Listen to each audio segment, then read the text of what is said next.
Cross exclusive Alan Cross gemanya and of course webale nnyo muganda wange kubeera nga ate okyaliko subscribinga wamu osobola okubeera nga ate ofuna munnange ebisingawo kale omulamu omukulu ogundeese wano olunaku olwaleero kiki ngose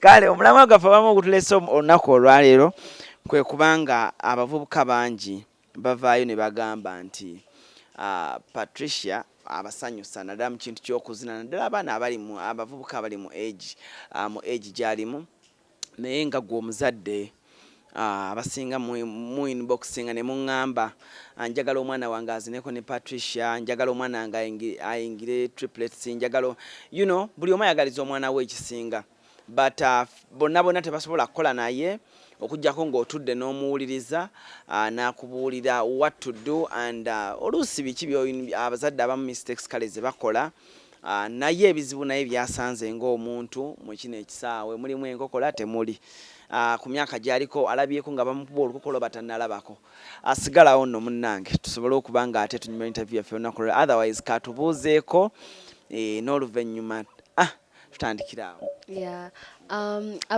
Abalabi abalungi mwenna mbabuuzaako amannya gange bamutana bakoza Patricia kuva mu Triplets Ghetto Kids Uganda.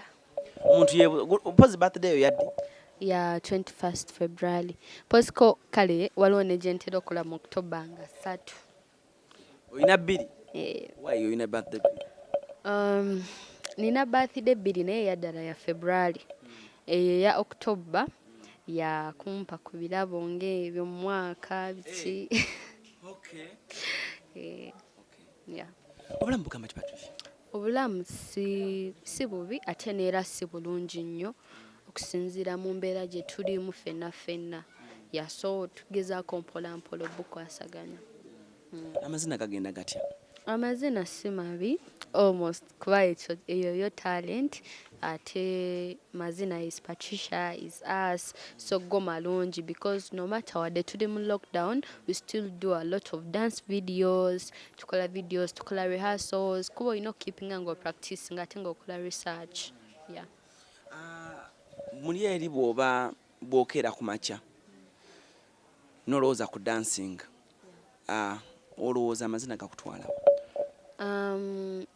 I think kiri olina mu mazina? Essuubi lyange lyonna nnyinza okugamba nti lyonna liri mu mazina g'enzina because even before the world knew me kuba nze nazaalibwa Kawempe eyo and to come on top buli omu n'amanya Patricia it was all because of dancing. Ebintu byonna byentuseeko byonna mbituseeko lwa mazina. Nfunye awards meetings abantu ab'enjawulo ninye ku nnyonyi ngenzeko mu nsi ez'enjawulo nkoze ebintu bingi ate nsomye because luli nali sisoma right now I'm in senior 5 so amazina ge buli kimu kyange ge gampa ekiddako. Olowooza amazina gano business? Nze Patricia amazina si business gyendi kubanga singa yali business singa sikyasoma because already mba nkola you get si business amazina ngatwala okubanga it's the reason why I go to school kuba nayingira Ghetto Kids because I had to go to school nali sisoma so manager wange n'agamba Patricia I will help you with your talent you go to school nzina to go to school nagega ntuusiza buli wamu wentuuse so si business I still need to go to school nensoma nenfuna ekyokola kuba amazina talent nti nyinza okukula nenkulira ddala nemba nga sikyasobola kuzina nga then atawo ogamba nti business eba eweddewo how will I live as a person? So I have to go to school nensoma nenfuna omulimu gwa ddala besides nga te n'amazina nkyagazina cause nga twala nti kyekintu ekimalako ennaku I dance to have fun and also to show happy like okusanyusa abantu abalala buli omu nakukolamu buli kimu kyenfunye mu nsi kati. Omuntu ayinza okwebuuza ekibuuzo ndaye Patricia emyaka mingi ng'azina kiki olina nga Patricia kyoyinza okugamba nti kino nkijja mu mazina nga kiri omuntu akikwatako n'ogamba nti nsobodde okukola kino nsobodde okukola bino ku myaka gyange? Ku myaka gyange nfunye awards ez'enjawulo one of the big kuba awards ze tulina ffe nga Ghetto Kids esinga si za wano Uganda za bweru ekirala ntunze ensi yange zinganzo omuntu. The best thing that I've done, I've inspired a lot of kids. Kubanga Alan eddako abantu amazina abali tebagalaba nga kyamaanyi nnyo. Naye kati buli mwana ali eyo alina essuubi. Kuba nze nava mu ghetto but buli mwana ali eyo mu ghetto essaawa eno alina essuubi. Agamba tomanya ng'ate nga bamanyi ozina. One day one time nange ndibeerako nga kineeno. Nti ebigambo ebimu bye twogera ku mpewo abaana abasinga bye bawulira bibazaamu amaanyi. Nti mu mazina we've built a home nze kati tubeera wano nga ghetto kids. Fine, my parents sinaba batereeza bo nga bo because I know I have to learn and nga bwe nkugambye nti okuzina si business. Nze nga nze omuntu nina okukola, nina n'okuzina ennyo nenfuna ebyengere ebingi nentereza ne family yange nayo nengizimbira. But right now nze nina wensula tewali akeera kunkonkona, ngenda ku ssomero tebangoba school fees. Get so right now Alan, you here because of me. So I'm saying something to the whole world. Kubensi yonna endaba because of Amazina. Yeah. Singa emyaka gijja nga tokyasobola kuzina weeteeseteese otya mu bulamu bwo? Singa emyaka gijja nga sikyasobola kuzina, of course I go to school, nina kyensomerera, nina kyenjagala okubeera. Okujjako nsaba busabi Mukama kuba ye Mukama, like yategeka buli kimu. Waba mpadde obulamu n'amagezi ne ssente n'ampangaaza n'awangaza bagadde bange buli kimu. Of course I have to go to school nenkola ebintu bingi nnyo kuba bintu bingi bye nina ku mutima nze nga nze Patricia byenkyayagala okukolera ensi yange, bakadde bange, baganda bange, mikwano gyange n'abaana abali ku streets eyo kuba nange banyamba buyambi. Yeah. Omuzadde bw'akulengera eyo nga tudde mu ntebe ye maama oba taata agamba ye abo abaana batuuse, abaana batambudde ensi naye tebawaddeyo opportunity like buli muzadde ayagala kale okulaba omwana mu triplets oba ayagala okulanga muzina wamu nabo ate temusobola baleeta bonna. Gwe nga Patricia olinawo ekirooto ky'okutandika group nga Patricia?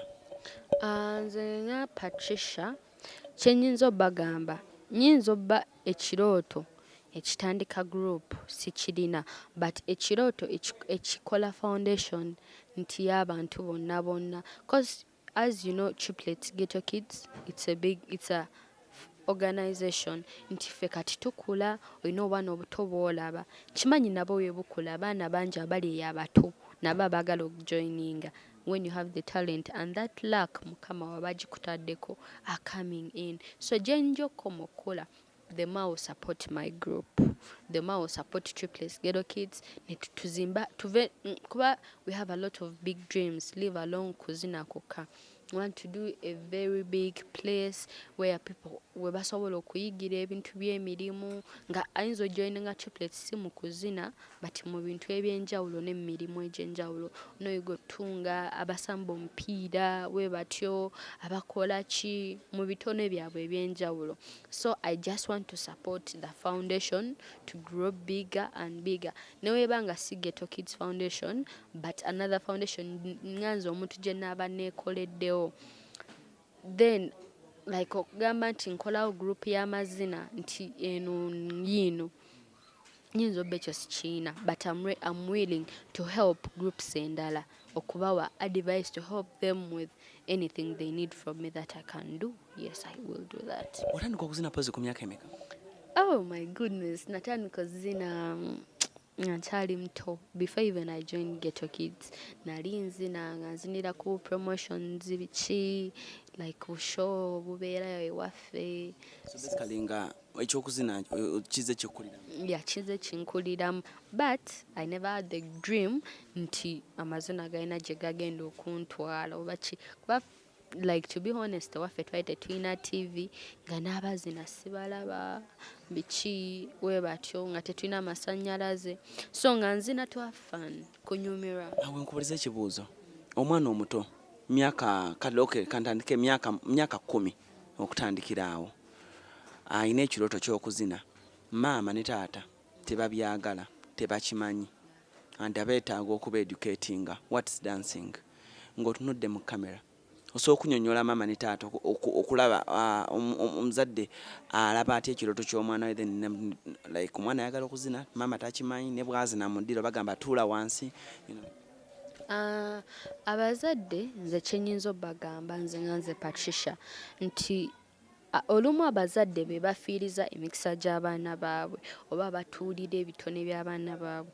Nange Patricia nze nga nze omuntu kuba engeri maneja wange gye yanfunamu omuntu yenna yandigambye omusajja ono okitegeera kuba nze maneja wange yalinga atraininga ku ssomero lyaffe ebintu bya dancing speech de biki yantraininga kuba ddala nga ndi kato mu top class biki we natuuka mpinga oba P1 P2 nangamba Patricia nzija ku ssomero naye tovaayo omisinga nnyo classes wiiki emu tosomye n'osomayo ennaku bbiri ne munyonyola ne mubuulira nti neera ewaffe tetulina ssente maama wange talina school fees genda kusasula school fees zange ne baganda bange ffenna tusobe n'agamba naye gw'ozina bulungi nsobola okuyamba ng'okosa talenti yo nenkola ki n'osoma live along nga tetunayogera ku bya ffeemu biki n'osoma then nangamba ntwala ewamwe ne mutwala ewaffe nayogera ne maama wange n'amwesiga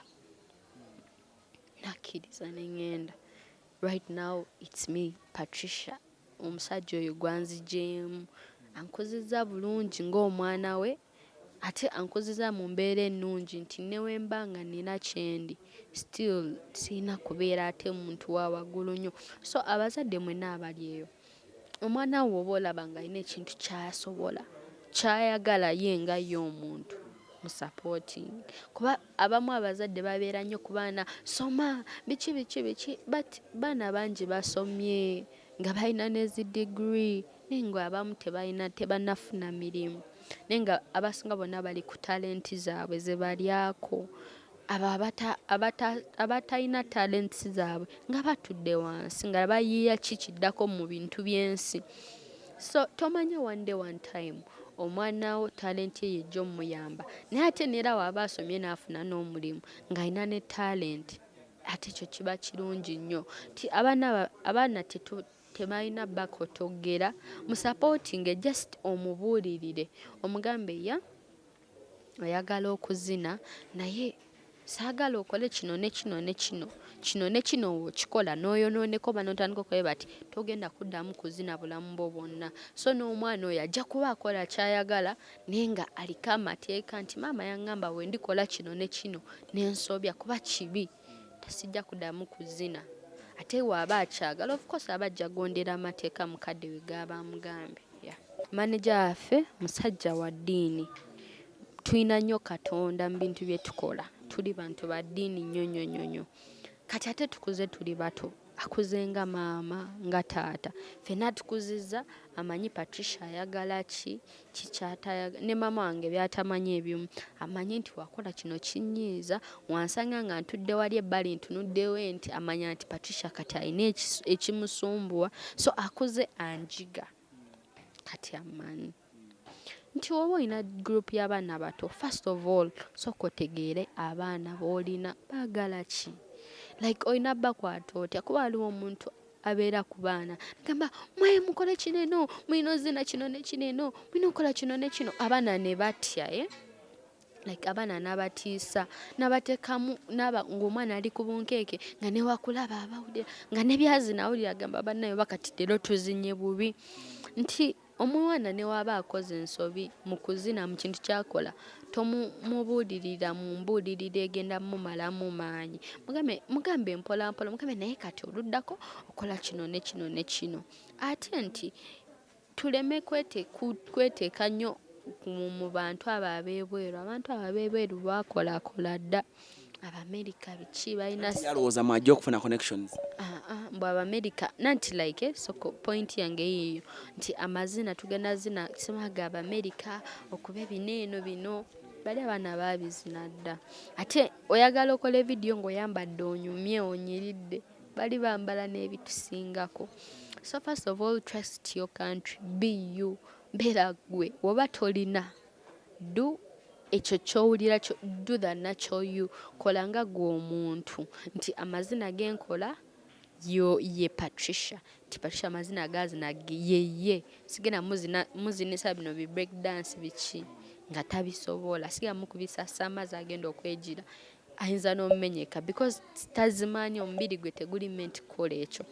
Kola omwana mukozesa ebintu ekyo kyasobola okukola mu supporting just omwongeremu nti tugenda kukola kino ne kino ne kino nti that abo abantu beebweru baagala nnyo ebintu ebipya kuba kati bo basiba balaba bali abaana baabwe nga bazina bino sima binakola bino bidaabu biki kati naye ate gwe wozina ekintu ekikyo kino comedy waffe wa African biki abaga bannange like aba so surprised awulira ng'akyagala ye nga y'omuntu nga kimunyumira awo connection wetandikira n'otandika okuba international level when you are you not them ng'okoze gwe kyawaka kuba wona agenda ate mu bo naawe n'otandika ozina ebyabwe ate nga bo babizina n'okukola ki n'okusinga kiba tekikola olina zina kintu kyo ggwe nga ggwe omuntu ky'owulira nti wenzina kano nange mpulira nkikubye kikusanyusa okulaba nga groups empya zimeruse tulaba Masaka Kids kati let me give an example of Masaka Kids nga ssaawa zino bazze and of course nabo ku chat bakola bulungi and of course ne triplets ekola bulungi kikusanyusa okulaba competition bwetyo it's not a competition by the way but nze kinsanyusa reason being tinera since we started dancing badansa bangi kati abavuddeyo dance groups nyingi ezikoze like buli muntu agezaako forming out dance group kati edda dansa baali tebatuvaluwinga nga dansa newaaba mu video tebamuwa shout out newakola ki eyo ndowooza tugenda kujjayo mu maaso awo nja kutangaza naye ntinze kati mpulira essanyu lwa nsonga industry yaffe naffe ekuze egezze we bajja mu industry ya entertainment balina obbala ba musicians babaye ba dancers ba comedians ba dancers owulira nti kati naffe tulina ekifu ate whereby we are promoting our country using our dancing nti ffenna gye tuli bwe ngenda ku show nensangayo dansi omulala ngamba no waliwo dansi omulala nemwebongako oli wala kusangako n'omubuuza mukikola mutya just tulina kweyigirako bweyigizi but nze sikirina mubuzibu wadde n'ekimu it's such a very beautiful thing. Healthy competition. Yeah, it's a very beautiful thing kubanga buli abaana abasinga tuli eyo nga tulina stresses nga tuli bato naye ng'oyira obulamu bukuluma kuba kati embeera like ensi ekyuse nogamba bano balina kino ffe nga tetukiina naye buli luddawo ddawo n'olinnya ku stage oba n'ozina amazina go life is okay oba owulira essanyu ekumalako stress yonna ng'oba ozina music is everything. Yeah. Gwe ng'omuntu Patricia ki ekisinga okukuluma mu dance groups zino music kale abazina ab'enjawulo kyotunuulira n'ogamba nti ndaba nga oba kino kati nga kiri common nnyo mu groups naye ng'ate olaba singa ku kiri ekya uniqueness ky'oyogedde nga singa uniqueness eyo weeri bangi nnyo badde bayitamu. Nze kyenyinza ekinnuma nze nganze nti dance groups ezimu ezijjawo zijja nga amanyi nzize ku batolingono of which this thing doesn't has to be a competition nti abantu badancers abamu beetekako obukyayi nagamba bannayinzi bano sibaagala nga neobasanga osobola omulinnya n'ogenda nti ono simwagala biki which is not right bwe tuba nga ffenna tuzina kintu ffenna nga tuli mu kintu kyekimu tuzina lwaki ate tuba twewalana tuba tulina kwataganira awamu ne tulaba nga tulina kulaakulanya dancing industry yaffe n'ebaawo nti naye kati gwe wojja n'osanga Patricia ngamba nayinza kakanda sikagala sama kanjogerera bubi kankolera no like omuntu naye nga n'ebyomuwala nako nga bitono nnyo ate nga ffenna tuli bato okitegeera kiba tekikola we just have to support each other. Ozinyeeko amazina from ground n'okutuukirayo ddala. Do you think government ekoze ekimala okusupportinga dance groups oba abaana abazina oba ebasupportinga mutuuseyo ku top? Kiki olaba ekyetagisibwa okukola? About the government mbadde saga biyingiramu nnyo kubanga nze natandika ozina and government it's not something kyenaliko tioba kino ne kino. So about the government yo nga yo nayo ebiraba omanyi ebiraba abaana bye bakola ebiraba nti ono atuze ensi yange ebiraba nti kino but you never know, one day one time, yeah, so they will do something. But nze nganze for now government like I know what is like manyi kuba ina kyenkoledde nze nganze omuntu here twali tulufiirwa ennyumba yaffe, but because they watch us, they recognize us, they know we are selling the world, netuyamba. Mama alintwala Rebecca Kadaga n'agamba ba honorable members aba parliament ne batasulira ennyumba yaffe gye twali tukoleredde ng'egenda. So nze government njebaza nze nganze Patricia kuba nze nina kyenjifunyemu kuba yanyamba when I was down. I know banji betana kuba sigenda gamba nti ku buli omuntu yemuyambi buli dance yemuyambi, but me nganze Patricia nina kyenfunyemu, so yo sijja kwogera bingi ku yo. Yeah.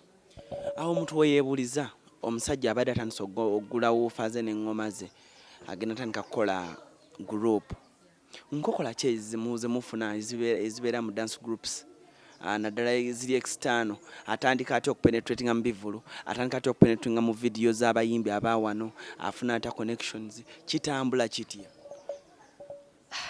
Simanyi kuma oba yeje nakugamba kyekiruma awo nga ojja okoze oyina oguze emizindalo kimu okikoze, abaana obayisiza mu rehearsals bakoze, naye nga weebuuza okola ne Kenzo mu video nkoze ntya, okukolako ne Chosen Blood mu video nkoze ntya, bw'ogendayo tebakuwa, bw'okola bwoti buli kimu akigezezaako tekikola, kakodyo kyawo.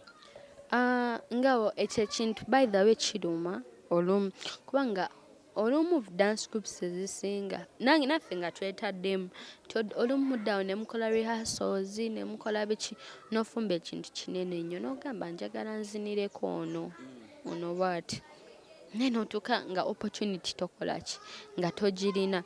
Reason eriwo nti nera olumu ba dancers we are not recognized, ate nga abantu kyebeerabidde n'abayimbi kyebeerabidde nti dance yasinga otunda oluyimba lukole omuyimbi bayinza n'obutanyumirwa byayimbye naye ate dance omuntu gwaziniddemu kashaku kaba akubiddemu akazina konna kaba akoleddemu ne katambuza oluyimba worldwide, nti dance akola omulimu munene nnyo ku luyimba lw'omuyimbi oba ku show yonna oba ku kintu kyonna naye abayimbi abasinga like abazina abasinga they are not recognized, nti neera obeera awo n'okola byonna byokola kabido newe katunda naye wadde okuwaako ka shout out mu video credit wadde okwogerako genze ku interview ne batamwogerako ko ebintu ng'ebyo n'owulira nga amazima nogamba kale nze yakoze kino naye.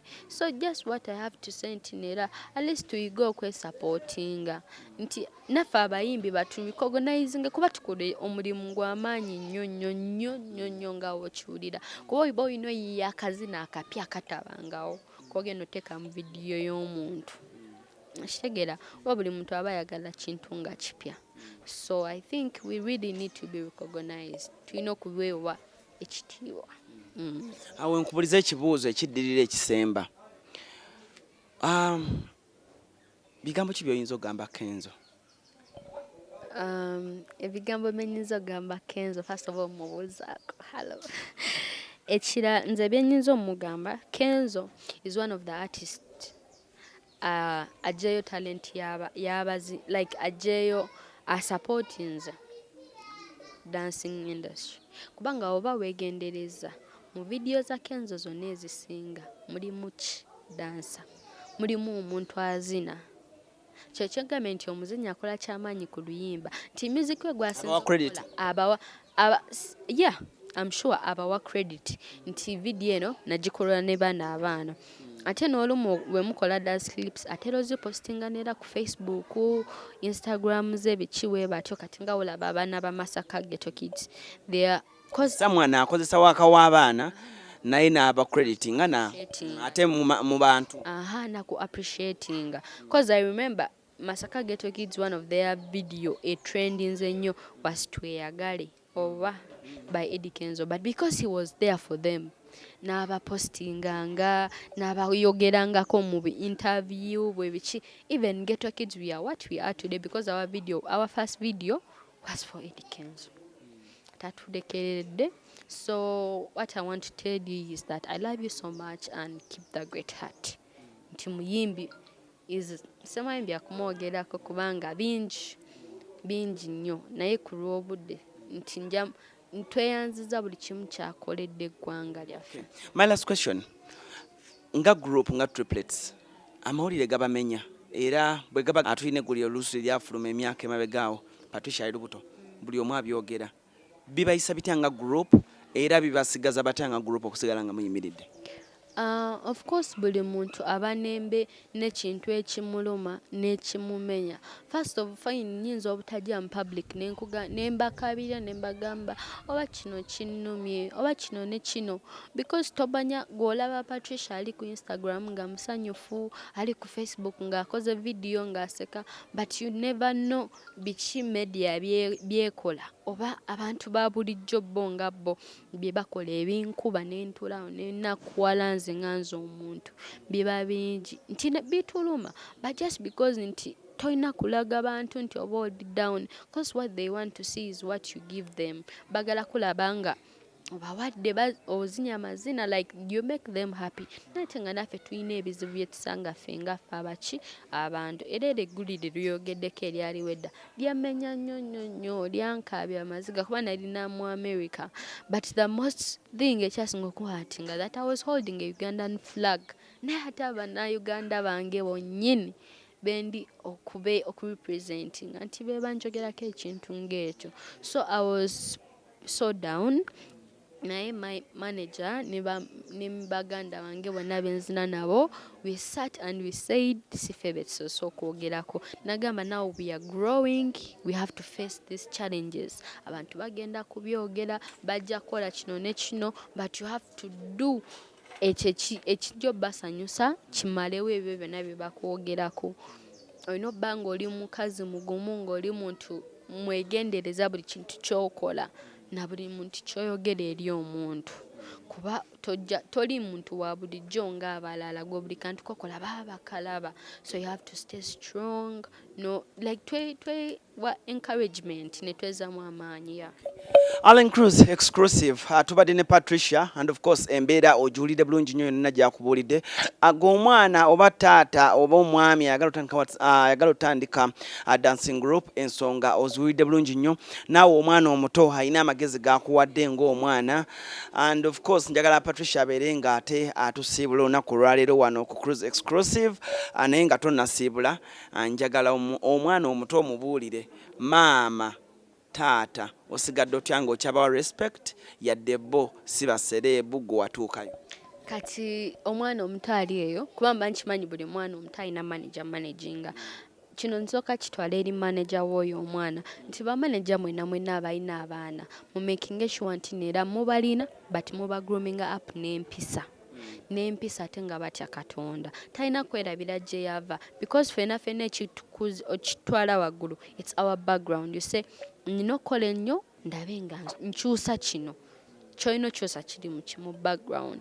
Bazadde baffe be tulina okuteekamu ekitiibwa kuba be bakatonda baffe ab'oku nsi. Buli wafukamira wansi nagamba Mukama omwana wange muyambe kino ne kino nawe w'okoma ofuna ebyengera. So abaana mwenna abali eyo respect your parents please, no matter what kyofunye, no matter what otuuse ku ki, okyali baby wa Mama Patricia, okyali mwana we. Wagamba nti galamira togenda gamba mama nawe nze tukyasaa kunkubasha nze ndi serebu ebyawa gowezaala olina okuba mama w'ekitiibwa ne taatawo. Yeah. Your last remarks ezigendera abavubuka? My last remarks eri abavubuka is abulira ne ku foundation empya gye mukoze y'abaana. Yeah, my last remarks is that first of all mbagala nnyo and thank you for your support. Mwebale kuwuliriza my all interview. Let me hope buli muntu at least alina kyayize and don't triplets. As I told you, we are grooming up some young kids. Yeah, sabamba supporting. Mubalaba, they have very good work. Fine, tebanaba but so high, but tambula mpola mpola kuba ebintu byamangu si birungi oba olina w'okola ebyamangu olina okudda emabega ate no backing up by'otaakola, so bajja mpola mpola. Please support them, subscribe dance videos zaabwe zonna ze bakola and love them. Yeah. Cruise exclusive. Subscribe Instagram Alan Cruz official, Facebook Alan Cruz obonfuna bulungi. Otherwise ku kamera kubaddeko Shafik musibe bulungi mwera.